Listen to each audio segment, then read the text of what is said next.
Hello everyone and welcome to all of you on my YouTube channel grow and glow. और आज हम discuss करने वाले basically Indian constitution के बारे में। अगर हम बात करें इंडियन कॉन्स्टिट्यूशन है क्या, तो इंडियन कॉन्स्टिट्यूशन एक ऐसा रूल बुक है जिसके द्वारा हमारे देश के सभी नागरिक, हमारे देश के सभी कर्मचारी और यहाँ तक कि हमारे देश की गवर्नमेंट काम करती है। तो इंडियन कॉन्स्टिट्यूशन बेसिकली हमारे गवर्नमेंट को कैसे काम करना है इसका एक रूल बुक है, जिसके बारे में आज हम डिस्कस करने वाले हैं। चलिए स्टार्ट करते हैं। अगर हम बात करें इंडियन कॉन्स्टिट्यूशन की, तो अगर हम बात करें इंडियन कॉन्स्टिट्यूशन हमारा कब बना था, स्टार्टिंग इसकी कब हुई थी बनने की, स्टार्ट हुआ था कब, स्टार्ट हुआ था 6 दिसंबर 1946 को क्या हुआ था, हमारा कॉन्स्टिट्यूशन बनना स्टार्ट हुआ था। और कंप्लीट कब हो गया था, कंप्लीट हो गया था ये 26 नवंबर 1949। ये हमारा इंडियन कॉन्स्टिट्यूशन बनकर क्या हुआ था, कंप्लीट हो गया था। अगर हम बात करें इसमें ड्यूरेशन, इसका जो टाइम था, कितना इसने टाइम लिया था इंडियन कॉन्स्टिट्यूशन तैयार होने में, कितना टाइम लगा था, वो क्या था 2 years 11 months एंड 18 days, यानी कि 2 वर्ष 11 माह और 18 दिन का हमारा इंडियन कॉन्स्टिट्यूशन को बनने में समय लगा था। और अगर हम बात करें इंडियन कॉन्स्टिट्यूशन को बनने में, हमारे जो हमारा इंडियन कॉन्स्टिट्यूशन है, इसको बनने का जो खर्च था वो कितना था, 64 लाख रुपए क्या हो गया था, इसका खर्च था। क्या इंडियन कॉन्स्टिट्यूशन को सिर्फ बनाने में 64 लाख रुपए लग गए थे खर्चे में, इसकी खर्च इतना हो गया था। और अगर हम बात करें हमारे इंडियन कॉन्स्टिट्यूशन का जो ओरिजिनल था, ओरिजिनल कॉन्स्टिट्यूशन की अगर हम बात करें, ओरिजिनल कॉन्स्टिट्यूशन की अगर हम बात करें, तो इसमें क्या थे, लगभग 395 क्या थे आर्टिकल हमारे ओरिजिनल कॉन्स्टिट्यूशन में हैं। और क्या थे 8 शेड्यूल, 8 शेड्यूल और लगभग 22 पार्ट्स हमारे ओरिजिनल कॉन्स्टिट्यूशन में है। लेकिन अगर हम न्यू अपडेट के अनुसार बात करें, क्योंकि ये हमारा कॉन्स्टिट्यूशन ओरिजिनल कब बना था, बन गया था 26 नवंबर 1949 में, लेकिन अडॉप्ट कब किया गया था, लागू कब किया था, लागू कब किया गया था, वो आया था 26 जनवरी 1950 को। तो अगर हम न्यू अपडेट की बात करें आज के समय पर हमारे कॉन्स्टिट्यूशन में क्या क्या है, तो न्यू अपडेट की अगर हम बात करें तो लगभग 465 प्लस क्या है हमारे इंडियन कॉन्स्टिट्यूशन में आज के समय पर आर्टिकल्स हैं। और अगर हम बात करें इसमें आज के समय पर कितने 12 शेड्यूल हैं, 12 शेड्यूल हैं। और कितने पार्ट्स हैं हमारे इंडियन कॉन्स्टिट्यूशन में आज के समय पर, लगभग 25 पार्ट्स हैं आज के समय पर। तो हमारा ओरिजिनल कॉन्स्टिट्यूशन और न्यू अपडेट के अनुसार हमारे कॉन्स्टिट्यूशन की बात होगी।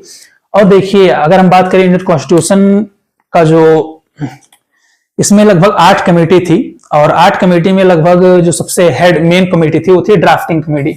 कौन सी, ड्राफ्टिंग कमेटी, ड्राफ्टिंग कमेटी। और इसके जो चेयरमैन थे, कौन थे चेयरमैन, वो थे हमारे doctor B.R. Ambedkar, doctor B.R. Ambedkar. अब जो ड्राफ्टिंग कमेटी थी, इसका काम क्या था, कॉन्स्टिट्यूशन को रिटर्न करना, यानी कि लिखने का काम था। तो इसके हेड चेयरमैन थे डॉक्टर B.R. अंबेडकर। तो इन्हीं को क्या कहा था, father of Indian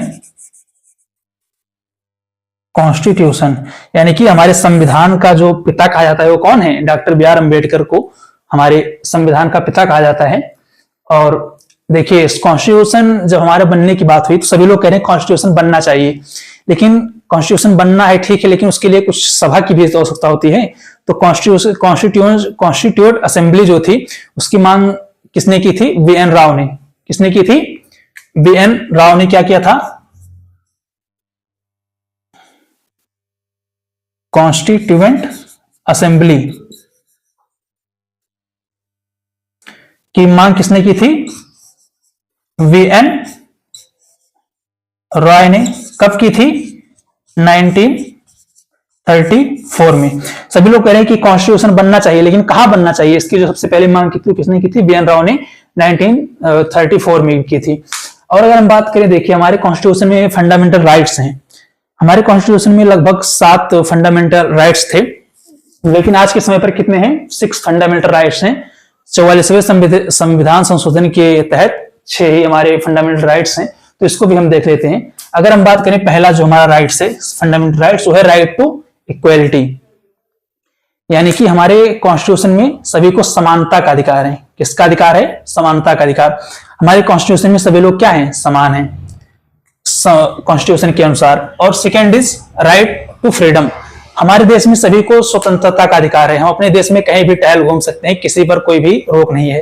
and third is right against exploitation, यानी कि शोषण के खिलाफ अधिकार। आपका अगर कोई शोषण करता है तो आप उसका विरोध करने का जो है आपको अधिकार है, यानी कि आपको कोई शोषित नहीं कर सकता है। And fourth is right to freedom of religion. देखिए हमारे कॉन्स्टिट्यूशन में फ्रीडम जो है, किसी भी धर्म को चुनने का अधिकार है। आप चाहे सिखिज्म को चुनिए, चाहे हिंदुइज्म, चाहे इस्लाम, आप किसी भी धर्म को चुनने के लिए आजाद हैं। इसमें आपको कोई दिक्कत नहीं, दबाव नहीं है। And cultural and educational right, देखिए यहां पर हमारे संस्कृति और शिक्षा का अधिकार है। आप चाहे जिस भी संस्कृति को फॉलो करें, चाहे आप शिक्षा को भी, चाहे जो भी शिक्षा ग्रहण करें, उसका आपको अधिकार है। And sixth is right to constitutional remedies, यानी कि इसका मतलब क्या हुआ?